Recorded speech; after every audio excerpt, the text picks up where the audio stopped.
এই মাছের আমি গোটা মাছ নিয়ে এসে বাড়িতে কেটে নিলাম, তাই আঁশ ছাড়ালাম কি করে, আর সেটা আমি এই ঝুড়িতে আঁশ ছাড়িয়ে নিলাম। এই ঝুড়িতে কি করে ছাড়িয়েছি এর ওপরে একটা ভিডিও আমার চ্যানেলে দেওয়া আছে, যে ঝুড়িতে কি করে মাছের আঁশ ছাড়ায়। ঠিক আছে, এই ঝুড়িটায় আমি এখন ছাড়িয়ে নিলাম মাত্র 5 মিনিটে।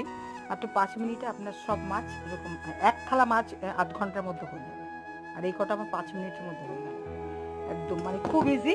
ঝুড়িটা এরকম উপুর করে রেখে এটা এরকম করে ঘষবেন উল্টো পিঠে, দেখবেন আস্তে আস্তে একটা আঁশও কোথাও থাকবে না। দেখুন কি পরিষ্কার হয়েছে, দেখুন কি ঝকঝক হয়েছে।